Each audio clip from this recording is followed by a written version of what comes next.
नमस्कार दोस्तों, बहुत बहुत स्वागत है आपका मेरे इस नई वीडियो में। मेरा नाम कुणाल तिवारी है और आइए बात करेंगे इस नई वीडियो में article 25 of the Indian constitution की, जो बात करता है right to freedom of religion.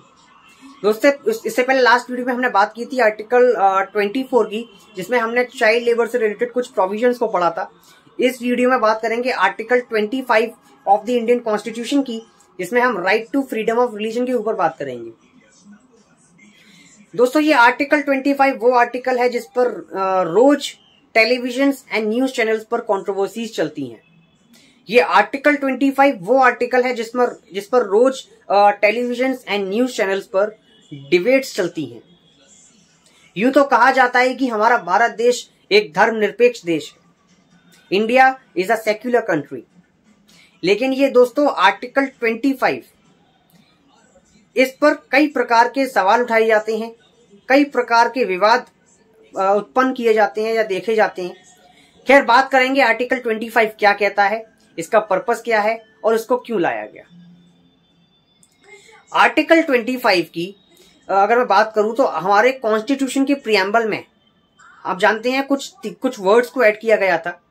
तो आर्टिकल 25 यानी कि right to freedom of religion, कहा जाता है India as a secular country. तो जो वर्ड है सेक्युलर, सॉवरेन और कुछ रिपब्लिक, कुछ ऐसे वर्ड्स हमारे कॉन्स्टिट्यूशन के प्रियम्बल में 42nd अमेंडमेंट और 1976 में ऐड किए गए थे।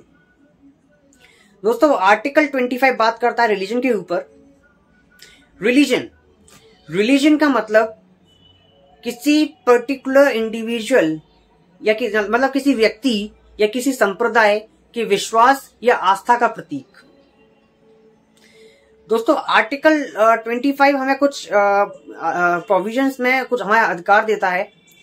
आर्टिकल 25 क्या कहता है कि हर व्यक्ति को अपने धर्म को फॉलो करने का, किसी भी धर्म को मानने का पूरा अधिकार है। धर्म का मतलब है धारण करने योग्य, जिसको हम अपनी लाइफ में अडॉप्ट कर सकते हैं।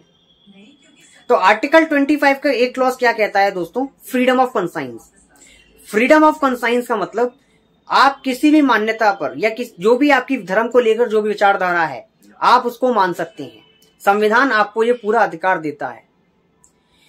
फ्रीडम ऑफ कंसाइंस का मतलब सपोज जैसे कि यदि आप नास्तिक हैं, आप ये मानते हैं कि भगवान एग्जिस्ट ही नहीं करते, गॉड एग्जिस्ट नहीं करते, तो ये आपका अधिकार है। इसमें आप इस अधिकार को कोई नहीं छीन सकता, आपसे कोई जबरदस्ती मनवा नहीं सकता। यदि आप मानते हैं कि गॉड एग्जिस्ट करते हैं तो ये आपका अधिकार है, इसको भी कोई नहीं छीन सकता। दूसरा है right to profess. Right to profess का मतलब डिक्लेयर करना। डिक्लेयर का मतलब कि आप बता सकते हो, जिस भी धर्म को आप फॉलो कर रहे हो, जिस भी धर्म को आप मान रहे हो, आपके पास पूरा अधिकार है। आप ओपनली डिक्लेयर कर सकते हो, ओपनली बता सकते हो कि मैं इस धर्म को बिलोंग करता हूं। लेट सपोज जैसे मुस्लिम्स हैं, वो कैप पहन सकते हैं, उनके पास खुली आजादी है कि वो बता सकते हैं कि हाँ मैं मुस्लिम हूं। लेट सपोज अगर आप हिंदू हैं तो आप तिलक लगा सकते हैं, बता सकते हैं कि हाँ मैं हिंदू हूं। तो डिक्लेयर करने का, बताने का ये राइट है, ये आर्टिकल 25 का क्लॉज बी कहता है। आर्टिकल 25 क्लॉज सी कहता है राइट टू प्रैक्टिस, यानी कि किसी भी धर्म के ट्रेडिशन, कस्टम या उसकी मान्यताओं को फॉलो करने का आपको पूरा अधिकार है। आप किसी भी धर्म की मान्यताओं को अपना सकते हैं। ये आर्टिकल 25 का क्लॉज सी कहता है। आर्टिकल 25 क्लॉज डी कहता है राइट टू प्रोपोगेट, यानी कि किसी भी धर्म को आप बिलोंग करते हैं, किसी भी धर्म को जिसको आप अपना आस्था का या विश्वास का प्रतीक मानते हैं, आप उसको फॉलो कर सकते हैं, उसका प्रचार भी कर सकते हैं। तो ये दोस्तों, ये है आर्टिकल 25।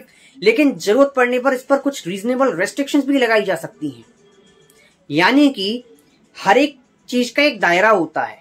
ऐसा नहीं कि अगर कॉन्स्टिट्यूशन आपको right to freedom of speech and expression देता है तो आप कहो, आप कुछ भी बोलने लग जाओ, आप किसी को गालियां देने लग जाओ और आप कहो ये तो मेरा right to freedom of speech and expression है। ऐसा नहीं होता। हर एक प्रोविजन का या हर एक प्रावधान का एक दायरा है, एक कुछ रीजनेबल, जरूरत पड़ने पर इस पर रीजनेबल रेस्ट्रिक्शंस भी लगाई जा सकती हैं। तो बात करेंगे अगली वीडियो में कि कब कब इसमें रीजनेबल रेस्ट्रिक्शंस लगाई जा सकती हैं। तब तक के लिए आप सभी मेरे से जुड़े रहें और आप सभी मेरे को फॉलो करें। और दोस्तों, मुझे जरूर बताइए कि ये वीडियो आपको कैसा लगा।